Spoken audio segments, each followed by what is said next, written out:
আপনাদের স্বাগত জানাই আমি আমার কথা শুনবার জন্য। শুরুতেই আমি আরও একবার নিন্দা জানাই যুক্তরাষ্ট্রের নিউ ইয়র্কে যে ঘটনা ঘটল, অর্থাৎ এনসিপি নেতাদের উদ্দেশ্যে যে অশ্লীল বাক্যবাণ এবং ডিম ছুঁড়ে মারার ঘটনা, সেটা নিন্দা জানাই। এটা করেছেন আওয়ামী লীগের নেতাকর্মীরা। যদিও দেশের বাইরে এই ধরনের রাজনৈতিক ক্রিয়াকর্ম, সেটা আওয়ামী লীগ করুক, বিএনপি, জামাত বা এনসিপি করুক, আমি এর পক্ষে নই, এটা সমর্থন করি না। এবং এই ঘটনার মধ্য দিয়ে আওয়ামী লীগ বা তার সমর্থকরা আরো একবার প্রমাণ করলেন যে তারা আসলে খুব একটা বদলাননি। মানুষকে আকৃষ্ট করবার জন্য যে ধরনের প্রোগ্রাম থাকা দরকার, যে ধরনের আচরণ করা দরকার, সেটা তারা করছেন না।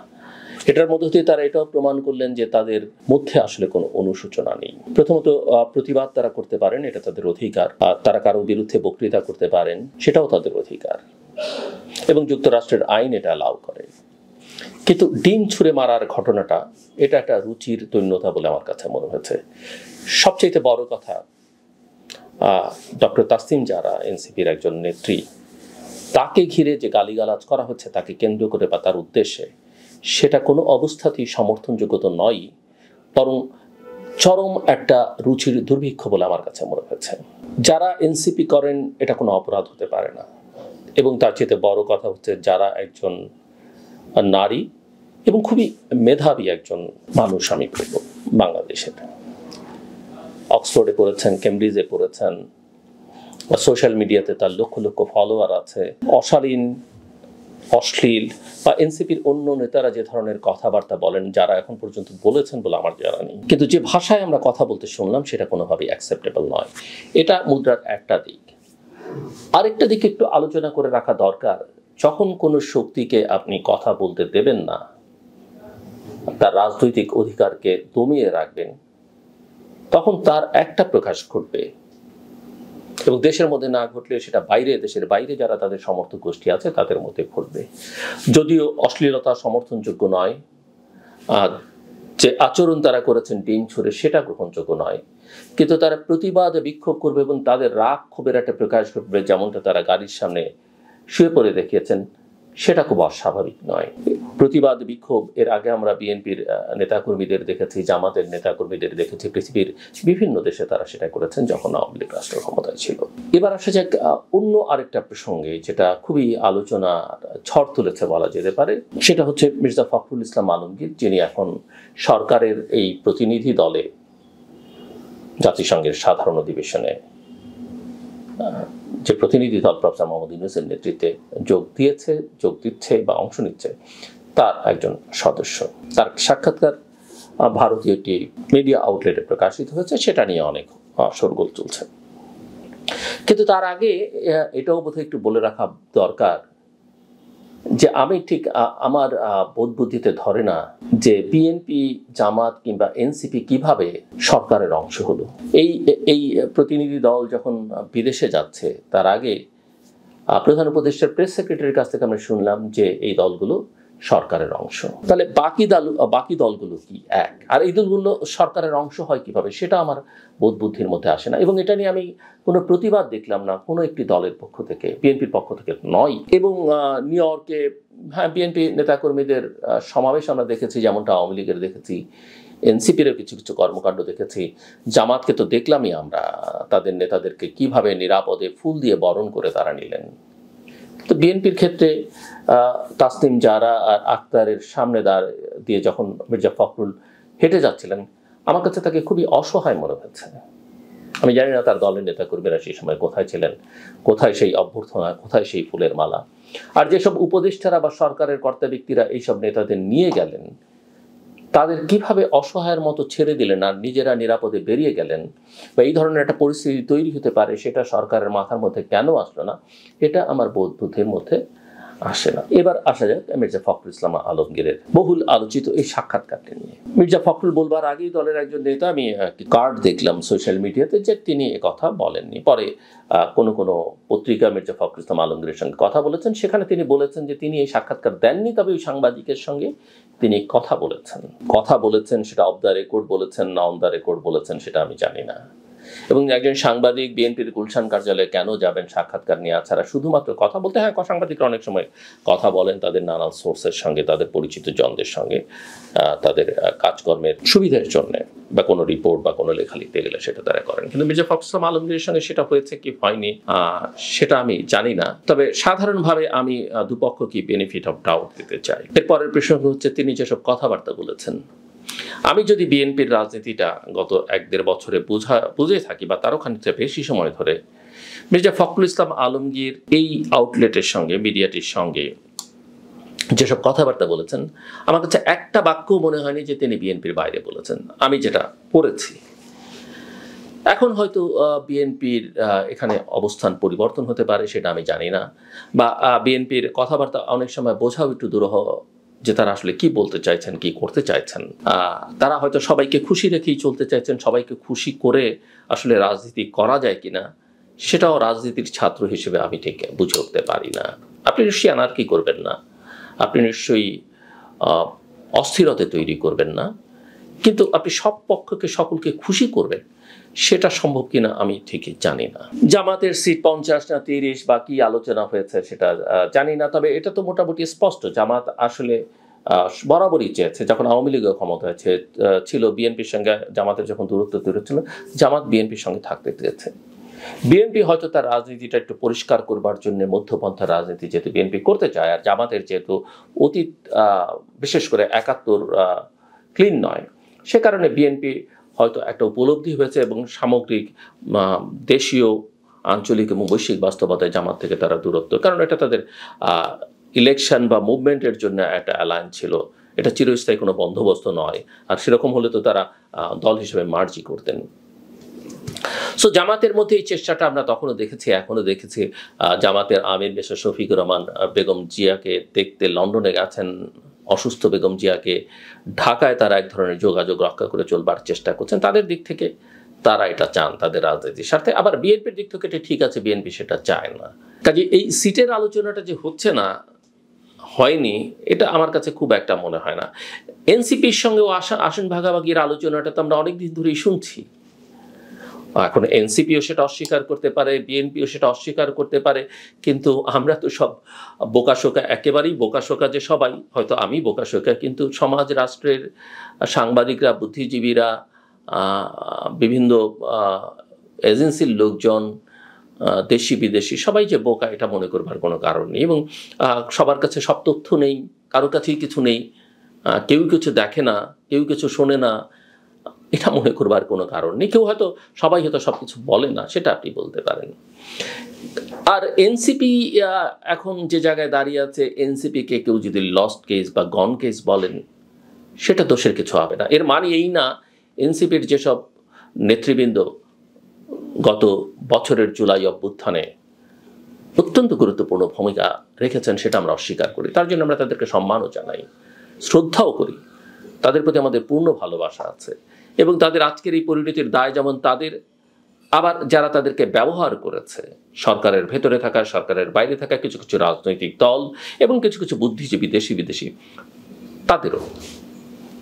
এদের বয়স কম, কেউ কেউ এদেরকে কোমলমতি বলেছেন এক সময়। সো তাদেরকে ব্যবহার করেছে, সেই বেনিফিট অফ ডাউট আপনি তাদেরকে দিতে পারেন, কিন্তু বাস্তবতা হচ্ছে বিশেষ করে ডাকসু এবং জাকসু ইলেকশনের পরে এনসিপি পলিটিক্সে খুবই ইরেলেভেন্ট হয়ে গেছে। সো মির্জা ফখরুল যদি এটা বলে থাকেন, আমি মনে করি যে সেটা তিনি একেবারেই বলতে পারেন না, বা কথোপকথনে, সাক্ষাৎকার বা একজন সাংবাদিকের সঙ্গে আলোচনার ভিত্তিতে আমার কাছে মনে হয় এটা খুব দর্শনীয় কিছু তিনি খুব বলেছেন বা বলবেন না।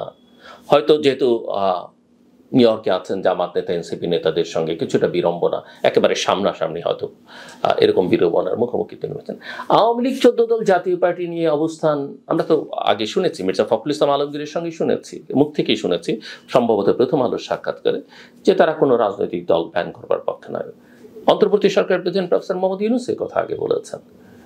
সো তারপরে সেটাকে আওয়ামী লীগের কার্যক্রম স্থগিত করা হলো। বিএনপির সালাউদ্দিন আহমেদ জানালেন যে তার আগেই চিঠি দিয়ে বলেছেন। আমরা এটা বুঝি যে এক ধরনের দেশে যে তাদের অডিয়েন্স, তাদের সকলকে তারা আহত করতে চান না, কষ্ট দিতে চান না, এবং সেই দগদগে ঘাত মানুষের মন থেকে এখনো মুছে যায়নি যে আওয়ামী লীগ যা করেছে, বিশেষ করে যে ব্রুটালিটি তারা জুলাই আগস্টের 36 দিনে দেখিয়েছে।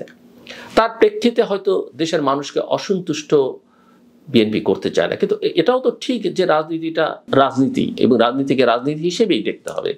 কাজেই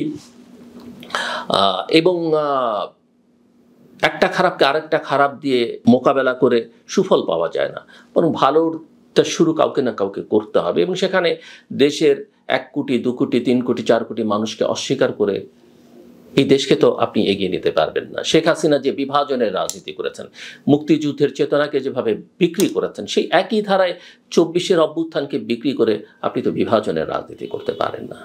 স্বীকার করতে হবে এই ভূখণ্ডের প্রতিটি মানুষ এই দেশের নাগরিক, প্রত্যেকের অধিকার আছে, সংবিধান স্বীকৃত অধিকার আছে। তো সেই বিবেচনা থেকে হয়তো বিএনপি সবাইকে আহত করতে চায় না, কিন্তু বিএনপি প্রফেসর ইউনূস কথা বলেছেন যে তারা কোনো রাজনৈতিক দল নিষিদ্ধের পক্ষে নয়। আমি তো মনে করি যদি এই কার্যক্রম স্থগিত নাও করা হতো, আমরা তো আওয়ামী লীগের কোনো অ্যাক্টিভিটিস আসলে দেখছি না। আওয়ামী লীগের তো ওই মনোবলই নেই বা নৈতিক সাহস নেই যে সামনে এসে কথা বলে। কিন্তু আপনি কেন সেই দায় নিতে যাবেন যে তাকে নিষিদ্ধ করতে হবে? এবং নিষিদ্ধ করলে আসলে নিষিদ্ধ জিনিসের প্রতি মানুষের আকর্ষণ থাকে, মানুষের সহানুভূতি থাকে, এবং নিষিদ্ধরা একটু ভয়ঙ্করভাবে বেরিয়ে আসবার চেষ্টা করে যখন আপনি তার অধিকারকে খর্ব করবেন, যখন তাকে আপনি কথা বলতে দেবেন না, তার কার্যক্রম করতে দেবেন না। সে আন্ডারগ্রাউন্ডের অনেক পলিটিক্যাল পার্টির ইতিহাস আমরা জানি, আমরা জাসদের ইতিহাস জানি, সর্বহারা পার্টির কথা জানি, বাম অনেক সংগঠনের কথা জানি, এমনকি র্যাডিক্যাল ইসলামিস্ট পলিটিক্যাল পার্টিগুলোর কথা জানি, যে নিষিদ্ধ করলে আন্ডারগ্রাউন্ডে গিয়ে গোপন সংগঠন হিসেবে তারা কি কি করতে পারে। এবং সাম্প্রতিককালে আমরা বিএনপি স্থায়ী কমিটির সদস্য মিস্টার সালাউদ্দিন আহমেদের কথা শুনেছি। তিনি বলেছেন যে যখন জাতীয় পার্টি এবং 14 দলের প্রসঙ্গ আসলে কোনো রাজনৈতিক দলকে নিষিদ্ধ করবার বিষয়ে তাদের সমর্থন নেই। যদিও তিনি বলেছেন যে আওয়ামী লীগ তো একটা ফ্যাসিস্ট, তার কথা আলাদা। যদিও ওই ফ্যাসিস্ট বা স্বৈরশাসককে নিষিদ্ধ করতে হলো আইনি প্রক্রিয়া, কোনো এক্সিকিউটিভ অর্ডারে, যেমনটা আমরা আওয়ামী লীগ জামাতকে নিষিদ্ধ করেছে সমর্থন করিনি, এই এক্সিকিউটিভ অর্ডারে এই ধরনের সিদ্ধান্ত নেওয়াকেও আমরা সমর্থন করি না। কাজে ওভারঅল সবকিছু মিলিয়ে মির্জা ফখরুল ইসলাম আলমগীর স্বীকার করুন আর না করুন, তিনি সাক্ষাৎকার দিন বা না দিন, আমরা এখন পর্যন্ত যেটা বুঝেছি মোটা দাগে বিএনপির অবস্থান আসলে এটাই। আর বিএনপির অবস্থান যদি এটা না হয়, তাহলে বিএনপি নেতাদের আসলে পরিষ্কার করে বলতে হবে, খোলামেলা বলতে হবে যে তারা আসলে এইসব বিষয়ে তাদের অবস্থান কি। সকালে একটা বলবেন, বিকালে আরেকটা বলবেন, দুপুরবেলা মিনমিনে স্বরে বলবেন, মধ্যরাতে চড়া গলায় বলবেন, এটা ঠিক সমর্থনযোগ্য নয়। রাজনীতিতে কৌশল থাকে, স্ট্র্যাটেজি, ট্যাকটিক্স এগুলো থাকে, কিন্তু তার মধ্যেও একটা ন্যায্যতা, তার মধ্যে একটা সততা থাকতে হয়। এবং যেটা আমরা বলেছি যে জাকসুতে বিএনপি কেন হারলো, বা আজকে বিএনপি এত ব্যাকফুটে কেন, এত পরিমাণ জনসমর্থন থাকা সত্ত্বেও যে দলটির আসলে এতদিনে ক্ষমতায় থাকবার কথা, তার কারণ হচ্ছে বিএনপির জনসমর্থন আছে, বিএনপির কর্মী সমর্থক আছে, নেতৃত্বের কিছু দুর্বলতা, আরেকটা হচ্ছে বিএনপি তার প্রতিপক্ষদের, বিশেষ করে এই মুহূর্তে জামায়াত ইসলামী এবং তার মিত্রদের কৌশলের কাছে পরাজিত। আর পলিটিক্সে যে জনসমর্থনের বাইরেও আরও স্টেক হোল্ডার আছে, সেগুলোকে বিবেচনায় বিএনপি কখনোই নিতে পারেনি, বা সেগুলোর সঙ্গে বিএনপি কখনোই সংযোগ স্থাপন করতে পারেনি। আরেকটা দিক আমার মনে হয় যে আওয়ামী লীগের যেটা লক্ষ্য করছি, আমি তো শুরুতেই তাদের আচরণ নিয়ে কথা বলেছি। আওয়ামী লীগকে এখনও আমি দেখি, আওয়ামী লীগের কোনো কোনো নেতা যারা আসলে ওই জুলাই অগাস্টে পরিস্থিতিকে অনেক উস্কে দিয়েছিল, তারা এখনো বিএনপি এবং জামাতকে একসঙ্গে ট্যাগ করে কথা বলে। এই ট্যাগিংটা তাদের বন্ধ করা দরকার। আর আওয়ামী লীগের মানুষের সহানুভূতি, বিভিন্ন রাজনৈতিক শক্তির সহানুভূতি আদায়ের যে চেষ্টা, সেটা কিন্তু লক্ষণীয় নয়। আপনি এখন তারেক রহমানকে বকাবকি করবেন, বিএনপিকে বকবেন, বা জামাতকে অন্যভাবে বকবেন, এনসিপি, কাকে আপনি বকবেন, কাকে কাছে টেনে নেবার চেষ্টা করবেন আপনার কৌশলের অংশ হিসেবে, সেটা কিন্তু আওয়ামী লীগের ক্ষেত্রে লক্ষ্য করা যাচ্ছে না। মূল কথা যেটা আমি এর আগে একাধিকবার বলেছি, যে শেখ হাসিনা তার 15 বছরে আসলে আওয়ামী লীগটাকে শেষ করে দিয়ে গেছেন। বঙ্গবন্ধু শেখ মুজিবুর রহমানকে দ্বিতীয়বারের মতো তিনি হত্যা করেছেন। কিন্তু আওয়ামী লীগের ইতিহাস, আওয়ামী লীগের রাজনীতির তার মধ্যে অন্ধকার দিক যেমন আছে, আলোর দিকও আছে, সেটা অস্বীকার করবার কোনো সুযোগ নেই। করলে ইতিহাসের আমি বলবো যে এক ধরনের বিকৃতি হবে, সেটা করা সমীচীন হবে না। কাজেই বিএনপি হয়তো তার কনস্টিটিউয়েন্সি ঠিক রাখবার জন্য অনেক কিছু করতে গিয়েও করতে পারে না সেটা আমরা বুঝি, কিন্তু তারপর আমি মনে করি এত বড় দলের কাছ থেকে আরো স্পষ্ট রাজনীতি, আরো স্বচ্ছতা আমাদের প্রত্যাশা। কিন্তু আওয়ামী লীগের কোনো কোনো নেতার কাছ থেকে যেগুলো দেখছি আমরা বিভিন্ন সোশ্যাল মিডিয়াতে পাওয়ার না, এমনকি শেখ হাসিনার বক্তৃতাও যেগুলো শুনছি, এগুলোকে দিয়ে আওয়ামী লীগকে বা আওয়ামী লীগের যে নিরীহ সমর্থক ভোটার কর্মী যারা আছেন বা মাঝারি মানের নেতা আছেন তাদের প্রতি আমি মনে করি দলটি অন্যায় অবিচার করছে। আওয়ামী লীগ করে একটা লোকের পক্ষে হঠাৎ করেই জামাত করা সম্ভব নয়, বিএনপি করা সম্ভব নয়। ভোটের হয়তো কৌশলের কারণে তারা কাউকে কাউকে ভোট দিতে পারে, কিন্তু এটা আসলে মাথায় রাখা উচিত। এনসিপি, আমি জানি মির্জা ফখরুল ইসলামের এই সাক্ষাৎকার বা কথোপকথন সত্যি হোক মিথ্যা হোক, এই কথাগুলো শুনে জামাত এবং এনসিপি খুব অসন্তুষ্ট হয়েছে, পত্রপত্রিকায় সেটা ছাপা হয়েছে। এই যে নিজের বাস্তবতা, বিএনপির কথা আলোচনা করলাম বুঝতে পারে না, আওয়ামী লীগ বুঝতে পারে না, জামাত যত কিছুই করুক না কেন ৭১-এর কলঙ্ক না মুছতে পারলে, এবং গত ৫৪ বছরে তার কিছু ভালো দিক যেমন আছে তার কিছু খারাপ দিকও আছে, সেগুলো পরিষ্কার না করতে পারলে জামাতও যতই আপাত সুবিধা পাক না কেন, পলি মাটির একটা ইস্যু আছে, আবহাওয়ার একটা বিষয় আছে, ইতিহাসের একটা বিষয় আছে, আমাদের ডিএনএর মধ্যে যে রাজনীতি সংস্কৃতি, আমাদের যে মানসিকতা, তাতে করে জামাতের ওই রাজনীতি অ্যাকসেপ্ট করানো একটু কঠিন হবে, অনেক কঠিন আমি মনে করি। আন্তর্জাতিক নানা সহযোগিতায় হয়তো তারা কিছুটা সাময়িক সুবিধা পেতে পারেন, কিন্তু ইতিহাস কথা বলে যে আন্তর্জাতিক বড় বড় শক্তিরা বা মোড়লগুলো যেখানেই এই ধর্মভিত্তিক রাজনৈতিক সংগঠনগুলোকে ব্যবহার করেছে, কখনো কখনো ক্ষমতায় নিয়ে গেছে, আবার তারা তাদেরকে ছুঁড়েও ফেলে দিয়েছে। কাজে জামাত যেন সেটা মাথায় রাখে। এনসিপি এখনো তাদের অহংকার ভাবসাব যায়নি। আমি দেখলাম এনসিপির একজন নেতা সম্প্রতি ফেসবুকে স্ট্যাটাস দিয়ে বলেছেন, আমি এটা নিয়ে গতকালও আলোচনা করেছি, কিন্তু আরেকজনের দেখলাম যে এনসিপিকে শাপলা প্রতীক না দিলে নির্বাচনই হবে না। আর আমি শিওর যে উপদেষ্টা পরিষদের কারো এবং প্রফেসর মোহাম্মদ ইউনূসেরও হয়তো মাথার মধ্যে ওই এনসিপি যে একটা বড় কিছু। আমি অবশ্যই বিএনপির নেতাদেরও মধ্যে অনেকের মধ্যে এনসিপির প্রতি একটা ভয় মাঝে মাঝে লক্ষ্য করি, কিন্তু আসলে এনসিপির কিছু নেই।